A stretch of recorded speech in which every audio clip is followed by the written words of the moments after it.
আমাদের পূর্ব কালাদি এবং পশ্চিম কালাদি মাটি এরিয়া এবং তিস্কনিয়া 4টা গ্রামের লোক প্রায় 25 থেকে 30,000 লোক বসবাস করতেছি। আমরা 6-7 মাস ধরে আমরা এখানে আন্দোলন করে আসছি। আমাদের বলতেছে দিবে দিবে, কিন্তু এখন পর্যন্ত কোনো দেয় নাই। তো আজকে আমরা এই 20-30 হাজার লোক আমরা জড়ো হয়েছিলাম। জড়ো হয়ে আমরা রোডঘাট বন্ধ করে দিয়েছি। অদূর ভবিষ্যতে তারা বলছে যে আগামী বুধবারে তারা সিদ্ধান্ত নেবে, এই রোডের কাজ দিবে। যদি না দেয় তাহলে আমরা আবার নতুন করে আমরা রোডের কাজ করা বন্ধ করে দিব। একটা ঐতিহ্য পশ্চিম কালাদি এবং পূর্ব কালাদি, এই রোডের কারণে আমাদেরকে দুইটা বন্টন করে দিছে। এখন আমরা এই দুই পাড়ায় আমাদের যোগাযোগ বিচ্ছিন্ন হয়ে গেছে।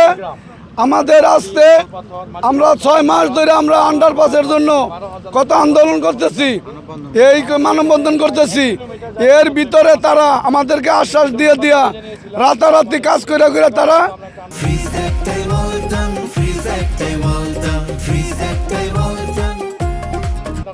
রোডের কাজ কম সম্পূর্ণ করে বলাইছে।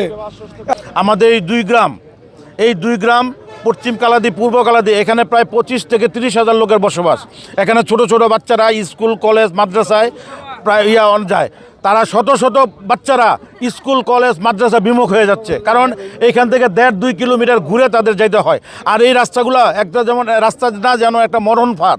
যার জন্য আমাদের একটা প্রাণের দাবি, 25-30 হাজার লোকের একটা প্রাণের দাবি, এখানে একটা আন্ডারপাস হোক।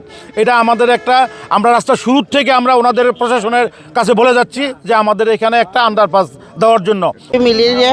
একটা ফ্যামিলিরে দুইটা ভাগ করে ফেলছে। এখন আমাদের এক পাশে মসজিদ মাদ্রাসা কবরস্থান।